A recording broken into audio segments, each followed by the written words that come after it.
subscribe. Tariq Radio.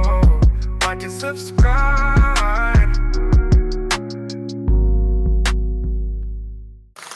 All right, we in here. What's up, man? Late night tap in. We in here. Ladies and gentlemen, round of applause for you. We are doing it. We're here. Glad to have everybody tuning in, ladies and gentlemen. Welcome to the tap in with me, Tariq. Glad to have you guys in the building. Everybody give me a retweet. That'll be great. If you can give me a retweet, that would be absolutely phenomenal. Give me that retweet. And before I get started, let me shout out some of the superstars who come in here regularly. Some of the regulars up in here. Let's see. I see Zonos. I see the Black Vanguard Soldier in the building. Sir Funk. Ty Symbol in the building. Marak. Ania Saru. We got Naturally Tura. DeLauren Diora. We got Briss. Ty Powell. Big Rich. We have Miss Melanie. We have Stephanie, Hoodoo, Anubis. We have Brother McCall.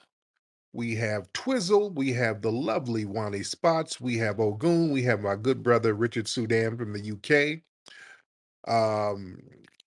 The Israelite and the Tethernator. Shout out to you guys. Respect to the law.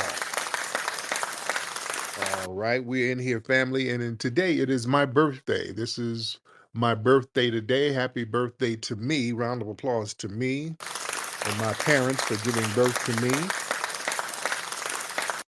on July 1st. I hate to date the broadcast, but it's my birthday, ladies and gentlemen. So we're going to have some good birthday energy going on here. Everybody, a gift for me would be a contribution to the Hidden History Museum. Everybody give a contribution to the Hidden History Museum so we can help the community. That would be a gift to me. You can go to hiddenhistorymuseum.com to do that, hiddenhistorymuseum.com. A lot of stuff going on, fam, and I'm gonna get some calls in early, but a lot of interesting things going on, especially with this immigration thing. Especially with the immigration thing.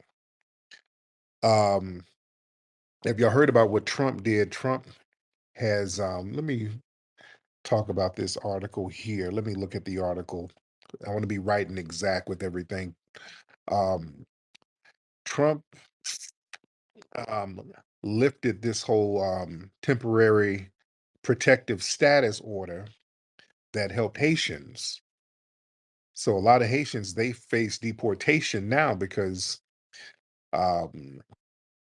500,000 of them are in jeopardy of getting sent back to Haiti. He lifted that safeguard that gives them temporary protective status. Even if you're living here legally, that's the thing. Even some of the people who are here, quote, legally, that's not going to really save them now. And the excuse was, oh, things are, it's a little safer in Haiti now, so they can go back now. And that's the excuse that they're using. But some people might be required to leave. Department of Homeland Security, they say this temporary protective status thing, it ends September 2nd. So a lot of people who are living here and working in the U.S. legally under that temporary protective status, you could be subject to deportation or forced to leave voluntarily.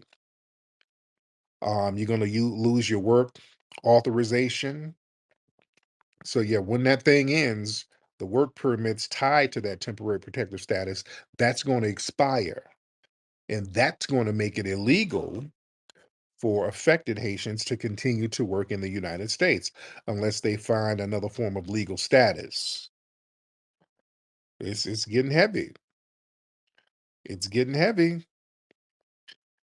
So September 2nd of this year, it's not going to be a good look. And we were warning people, but see, here's the thing, man. Here's the thing. A lot of these folks, they was trying to shine on us over here. We kind of told them, hey, man, you might not be as good as you think you are. A lot of folks got over here and start kind of trying to front on us. They tried to style on us like, hey, we're here, we're citizens now, just like you FBAs, and you niggas need to shut up. And then people just kind of got bold and they were talking crazy to us. And we kept letting them know, hey man, things ain't as sweet as you think. You and I, we ain't really got the same status. No, nigga, we are the same. I get to talk shit to you niggas. Oh, okay. We kept warning people. This thing ain't gonna go like you think it's gonna go if you keep talking crazy and showing disrespect to us. And they kept thinking, well, we are this. I am a citizen. I am an American now, just like you. We are the same. I have the same rights as you, niggas. I have the same rights as you. No, because see, foundational Black American citizenship, it's inherited. It's not borrowed. We remind you, that citizenship by lineage, that's not the same as a temporary protected status. We're different from people who came over here and had to pledge allegiance and all that stuff. Yeah. These people confuse their paperwork with permanence. That we are for real birthright citizens of the 14th Amendment, for real. We got the 14th Amendment popping.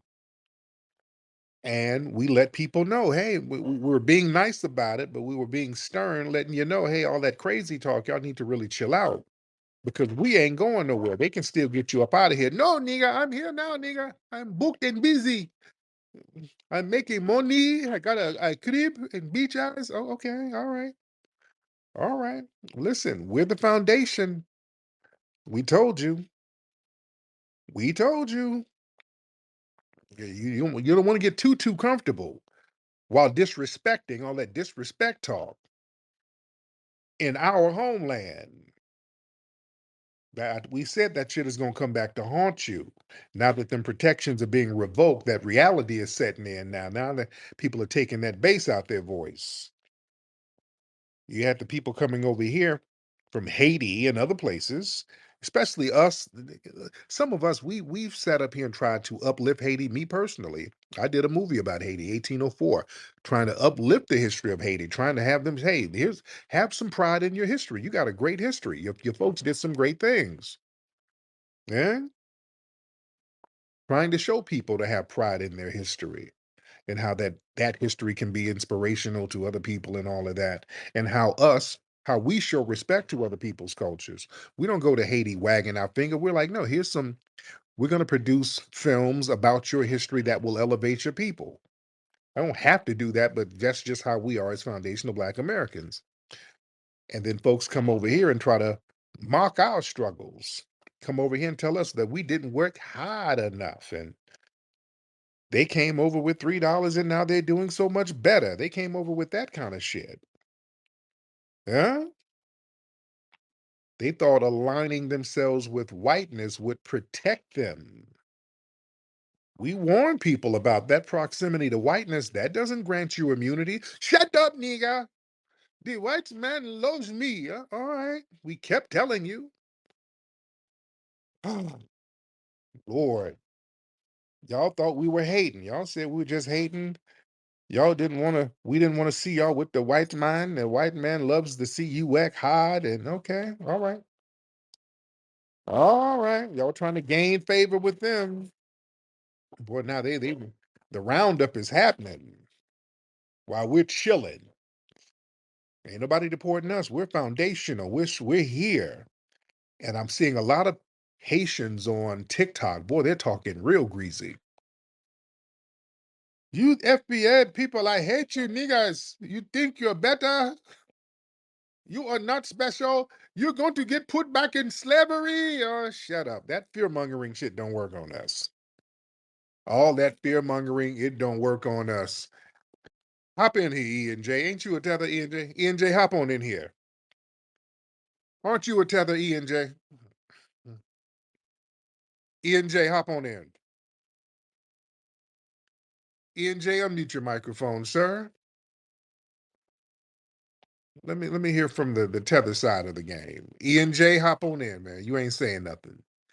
Did the ice van pull up on you, brother? Hey, I'm not a tether, brother. Oh, I'm FBA, oh, okay. and There you go. I'm tired of you playing with my name like that, brother. I ran down my lineage to you, and it wasn't good enough. When did you run You, in? Yeah, I forgot. There's so many people come in. I just can't remember. I could have sworn you okay? were tethered. Well, now No, where's your family? Where's your I family said from? my big mama is her name is Louise from Louisiana, and I wasn't good enough for you. Okay, yeah, yeah. I think you were. It just wasn't adding up. Your shit wasn't really adding up. Sounded like you were lying about your. And I had to take a good look in the mirror, and I had to tell myself, don't listen to your idols.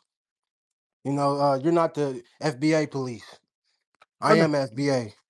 but the lineage is the police, and the lineage I got and that and shit as a tramp. and the lineage say you lying. The lineage says you smell musty and you got mammy crumbs on your clothes. That's I what the got lineage. FBA on my as a tramp stamp tattoo. No, no, I'm riding and dying for this shit. no, no, sir. And I got your birthday as my tat on my forehead. No, no, no, sir. No, no, no. Yes, I'm a Tariq Nasheed rider. I No, love you.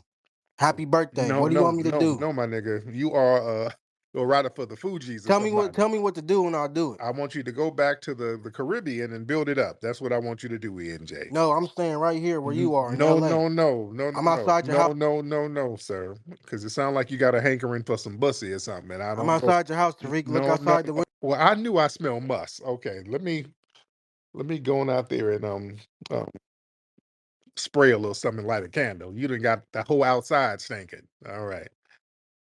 Okay, Mr. ENJ. No, no, and ENJ stands for Egusi and Joloff, nigga. That's what ENJ stands for. But like I said, man, it's a whole new vibe right now. It's a whole new vibe. People thought we were playing. They were dismissing the warnings. They thought they were going to come in and do a hostile takeover on us. They thought they were going to be used as political buffers to undermine us, and things didn't work out. They're getting discarded like political pawns. You took our movements, but you didn't respect the bloodline. You didn't respect the lineage. Y'all were coming over benefiting from the civil rights movement, yet you were disrespecting us. And we kept telling you, y'all need to chill out with that. Y'all kept talking funny style. We warned about that arrogance without the right status. You see? And notice people just keep trying to drag us in the trenches with them. All I'm seeing on social media, people are getting tapped by these policies, and we're not even implementing the policies. The dominant society is. They ain't got no smoke for them. Everything is about you FBAs. You notice that? All of the vitriol is towards us. Damn you FBAs. How did y'all let this happen to us? They're blaming us because they know what it is. There's a reason why they keep blaming us, and we're not even putting the policies together. They know, and these people are fully aware that us protecting them, us standing up for all of these immigration laws, that's what got them over here and kept them over here. They know that. Even though they sit up here and try to pretend and act like they did all this hard work, they know it was us really, really making all that shit happen. That's why the anger is towards us right now. It ain't towards nobody else. I'm talking about all these immigrant groups, all of them. All of the anger is on foundational Black Americans, and all we're doing is just sitting back, letting you do your thing. But all of the vitriol is towards us because we delineated, and that's the big problem that they had. Us delineating, that put a monkey wrench in the whole game because they depend on us to be sleep, being undefined, and being one big Negro that they could leech off of. They were depending on that. Now that we're not that no more, everybody has to hold their own nuts, do their own advocacy, fight for their own rights. It's a everybody's in chaos now. We're good. People keep trying to they want us to be down bad so damn badly. Foundational Black Americans are good. Why are we good? Because our foundational Black American ancestors a long time ago stood on business for us and made sure we would have the correct rights we would need in our own country. You understand? Going all the way back to the mid 1800s, our foundational Black American ancestors said, hey, we ain't about to do all that fleeing and running. We help protect the dignity of this country. We built this country. This country was in a civil war. We sat here and fought for this country and made sure that the Union stayed together because that shit was about to fall off. And they said, hey, look, we're going to get some damn rights now. We are citizens and we're going to make sure our citizenship is solidified. Let's be very clear. With the Civil War and all of that, we need to really assess what went down with the Civil War. You got to understand with the Civil War, it was two sets of white supremacists having fights with each other. The Southern white supremacists was like, well, damn it, we got all the slaves and the manpower and all of these valuable slaves down here. So yeah, we can just branch off and do business with other nations. We don't need the industrial North. And the North was like, no, no, no, no, no. We got all these machines and factories now. So, we still need to stick together because we need all that raw material from the South that we could utilize and refine in these factories. And the South was like, no, no, no, no, no.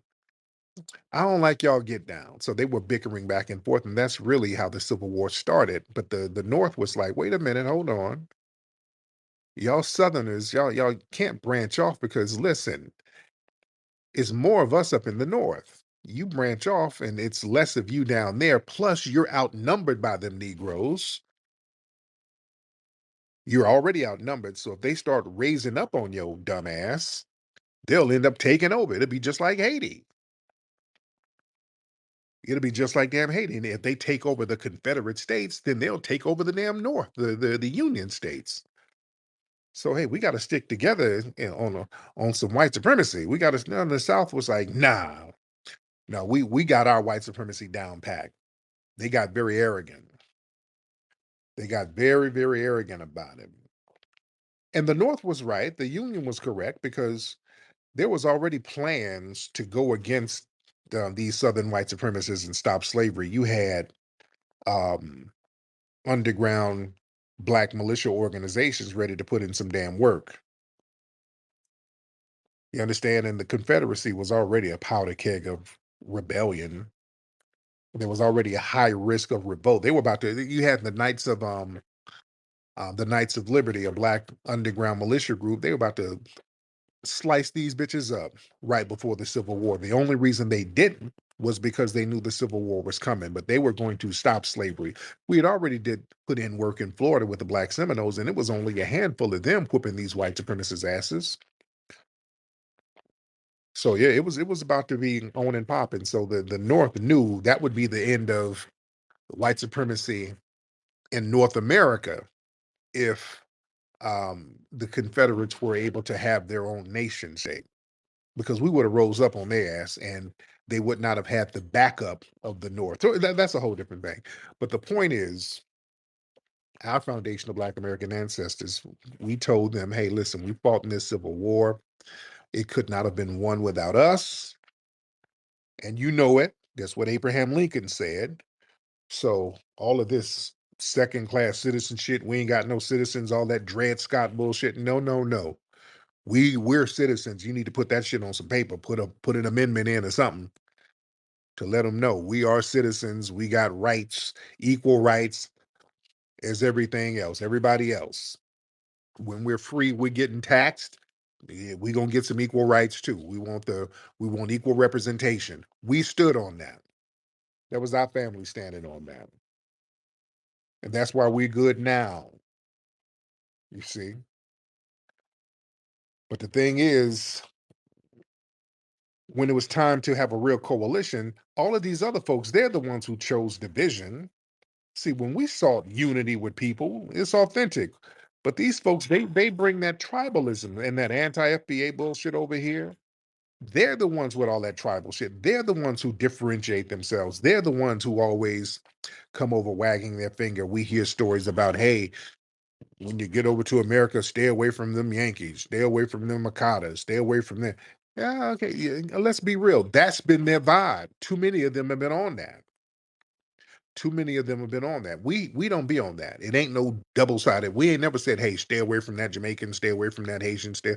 We've never been like that. We've always welcomed, especially people who are of African descent. We welcome everybody. And not just that, even Latinos. We will welcome them in, even though that wasn't reciprocated. That wasn't reciprocated either. Just like in cats in New York who grew up in the 70s. They talk about all of that. Blacks and Puerto Ricans were in the parks together. Yeah, please. One thing they never say, they were in the same house together, because all across the board, y'all know good and well, I've heard this from every single person in New York in the 70s. The Puerto Ricans did not allow black people in their homes. I've heard that from just dozens of people. That's one thing that's a constant that nobody can deny. Them Puerto Ricans, y'all talk about y'all were in the park and y'all were out there playing kickball and all that, but they wouldn't let y'all in their home. That was a thing. Where the New Yorkers at? Where the goddamn New Yorkers? Y'all know I'm telling the truth. That was a thing. Them Puerto Rican families did not like black people in their homes, and still don't. Yeah. Whereas black folks, we ain't never been like that. We ain't never said people can't come to our crib based on race or ethnicity, nothing. We just don't like crackheads in the house, stuff like that. But people, we don't mind what race or net ethnicity you're from. We don't do that. We've never been like that. We've never been like that. So we got to keep it a bean.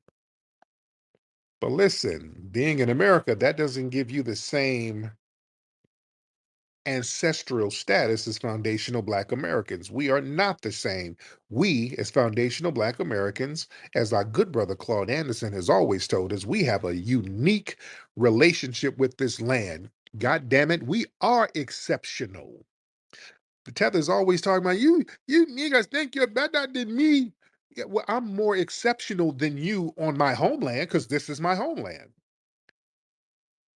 So yes, I have an exceptional relationship to this land that's different from you. Yeah, we're not the same. And you ain't gonna talk to us all types of crazy. This is why this shit is backfiring. You're not the same. Me and my family stood on business. We were the only people who sat here and faced white supremacy consistently to make sure we had a safe space and a good space. We weren't running around fleeing, getting asylum, being a damn refugee, and we weren't doing all that bullshit. We are exceptional. Now, if you got a problem with it, you just got a problem with it. And we don't wish nothing bad, but when y'all sit here talking crazy and then the pendulum swings and everything looks bad, eh, don't come looking at us and be like, hey, we're brothers. Nah, nah, we're not playing like that. Let's get on. What's your name? Two? Two, what's up, Two? Mr. Two, hop in, Two. Unmute your microphone if you can. Oh, got you. Good. I was like, wait, he's not responding. There you go. What's going on? How you doing, Two? Yeah. I just don't want to make any enemies. I just really don't want that. And that's where it's like, let's have fun. You know what I mean? I want to play. Sir, I don't know what live you thought this was. Now, if you want some bussy or something, there's Lil Nas X. He has a live that might be happening a little later. No, I like important stuff. I don't know what you're talking about, sir. I don't know what you have a hankering for. Uh, Apparently, the aliens should have abducted me Sound like they already earlier. did. Sound like they've already abducted you and did an anal probe and you liked it. All right. Well, what do you want to talk about? Nothing. I Give me want a to talk about getting your topic. ass out of here. Out of here. It's always some damn creepy Peckerwood coming here with some weird ass, moist, buck breaking energy. What the hell you calling up for, dude? Y'all, they want to come around us with that moist shit. This ain't that kind of party, dude. Hi, guys. Want to have some fun? Everybody wants some candy? Just shut up. The hell out of here, freak. The hell out of here. Lord. They love coming around black folks with weird shit. All right. Let me get some more people in here. Let me get some players in here. Let's get the room clean. We got to get the room cleansed. Let's get I was trying to get Twizzle in here. I tried to get Twizzle in here and something happened. Let's get Sense Certain. Sense Certain. Sense, what's up, Sense? Mr. Sense Certain. What's happening? Hey, So I'm Black British. I just wanted to say that I really appreciate everything that you do. yes. I think that your message is really important. Growing up in Britain, there's this real sort of lie about sort of this international Black identity, which is just stupid because these people you've never met. Black British people have never really met foundational Black Americans. They just watch them on music videos, but think that they've got some sort of understanding. And so many of us, it's only through social media when we actually interact with you guys and we see actually, no, there's some big differences here. And you've got to respect, actually listen to people instead of what you see in the media. So I think I just wanted to say that, I've listened to you for a couple of weeks. And I think that, FBAs have got to take ownership of their culture instead of allowing all of these international bodies to come in and say, oh no, Blackness is this international thing. Right. They own it and they can bestow it on other people. Yes. Very good point, man. Very, very good point. I appreciate you, brother. Thank you. I can dig it. I'm on my way. Where you going, Rootwork Jones? There's some musty suckers on the streets. I got to go handle that. I got to split, baby. Can you dig it? When you need to clean the stank off the streets, you don't call your mama. You call Rootwork Jones. Rootwork Jones is a stone cold dude that keeps the stanky suckers shaking in their boots. Listen up, chumps. I'm looking for Dolomus. Can you dig it? Rootwork Jones is getting down to the nitty-gritty, taking on the mustiest sucker in the city. Dolomust is my name, and staying good and musty is my game. Where is Rootwork Jones? This is a super soul brother getting rid of the stank. And you can for sure take that to the bank. Take that, you musty jive turkeys. When Rootwork Jones is not dealing with drama, he finds time to deal with foxy mamas. Why don't you come on over here and give me some of that root work, sugar? Rootwork Jones. He's bold. He's bad. And he's keeping the suckers musty mad. Rootwork Jones coming to a theater near you. Go to rootworkstyle.com.